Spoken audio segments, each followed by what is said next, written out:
The prairie stretched endless beneath a pale dawn, the kind of sky brushed with faint gold that promised heat by midday. Dust swirled where the wind wandered, tugging at the tall grass, rattling loose boards on the fence line. Jack Carver leaned on a post outside his barn, hat pulled low against the glare of the rising sun. His hands were rough, blistered from rope and shovel, his boots caked with the stubborn earth that never seemed to yield enough. He was only 30, but his face bore the years of a man twice his age, lines carved deep by sun and worry, eyes shadowed by sleepless nights. The ranch had been his father's dream once, a patch of land wrung from the soil by blood and sweat, but now it teetered on the edge of ruin. The well ran low, the cattle gaunt, and the bank pressed harder with each passing season. Jack was proud, too proud to beg, yet every day he woke with the same gnawing thought: how much longer before everything slipped from his hands? That morning, as he saddled his horse, a neighbor rode by with news of the county fair and auction. Jack almost waved him off, but then the man mentioned more than cattle being sold. He spoke of women, girls labeled too wild, too broken, or simply unwanted. Jack's jaw tightened at the thought. He wasn't the kind of man who traded in lives. But the truth stung. He needed help. His hands alone couldn't mend fences, cook meals, tend cattle, and fight the bank. Hired help cost money he didn't have.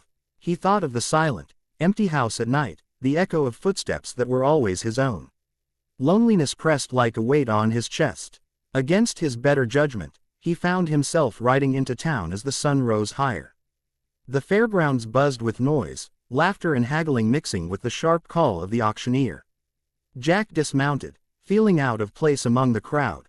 Men in clean boots and fat wallets pushed forward, eager for bargains, their eyes cold as they looked over the women lined on the platform. Most lowered their gazes, hands clasped tight, resigned to whatever fate awaited them. Jack's stomach churned. He told himself he was only here for necessity, that it was no different than hiring labor.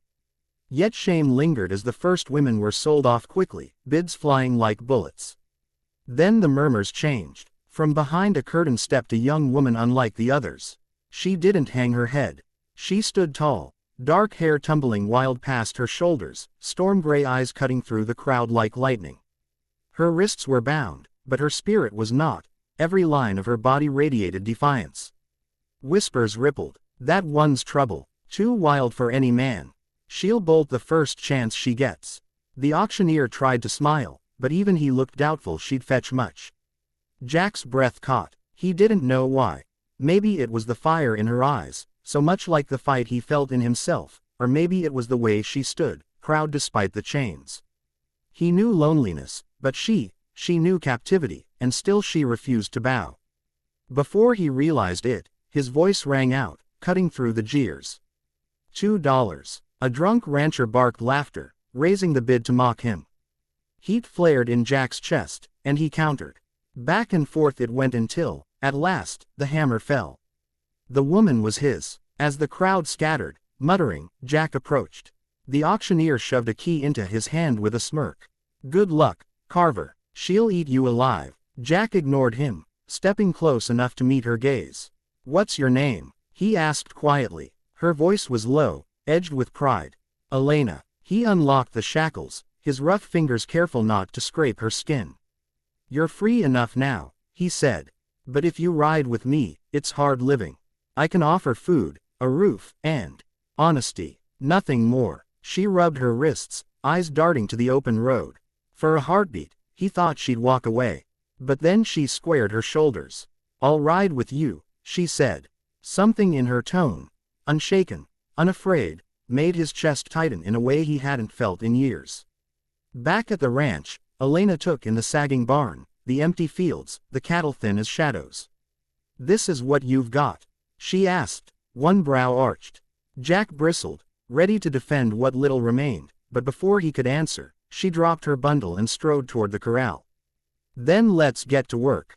That first day, he half expected her to shirk, to complain, or to crumble under the weight of labor. But Elena worked like one born to it. She mended fences with quick hands, her stitches neat and strong. She moved among horses as if she spoke their language, calming even the skittish ones with a touch. When Jack saddled up, she swung onto her own horse with fluid grace, riding hard and sure across the range.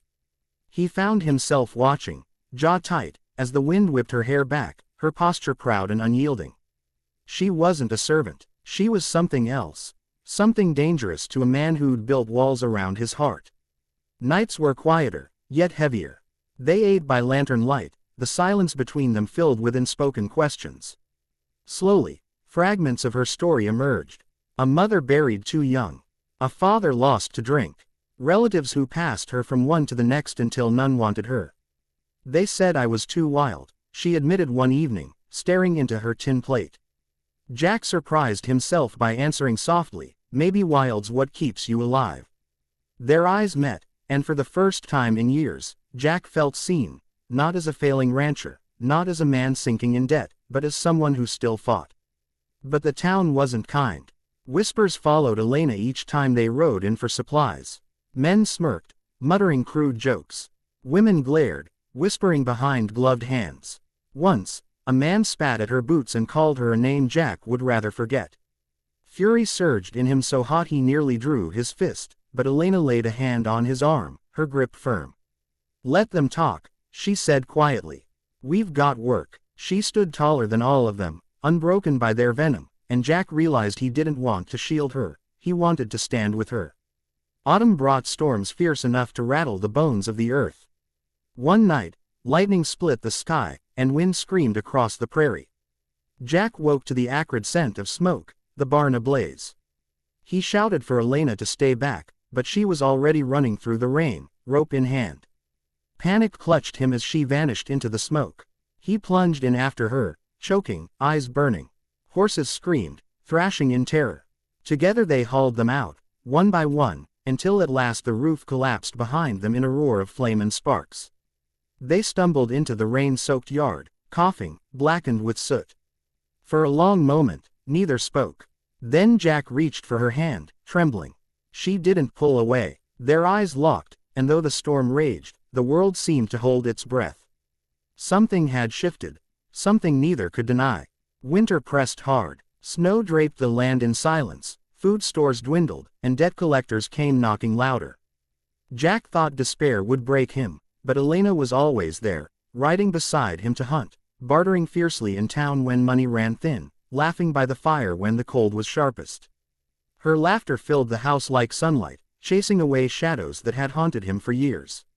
He began to wonder if the land was cursed, or if he'd been blessed all along, because in her presence, the ranch no longer felt like a burden. It felt like home. And with each passing day, the wall around his heart crumbled further. Spring brought life back to the prairie. Green shoots broke through the soil, calves were born strong, and the ranch, once on the brink, breathed again. One morning, Jack found Elena by the corral, brushing down her horse. The sun caught her hair, turning it to fire, and his chest ached with words unspoken. He stepped close, voice rough. Elena, I should never have bought you that day. It was wrong. But if I hadn't, I don't know if I'd be standing here. I don't know how to live without you now. She turned, eyes shining, lips trembling in a rare softness. You didn't buy me, Jack, she whispered. You found me, and I was born to ride beside you. His breath caught, and when he kissed her, it was not possession, nor claim, it was the joining of two souls carved by hardship and healed by love. From that day forward, there was no more talk of wildness, no whispers of scandal.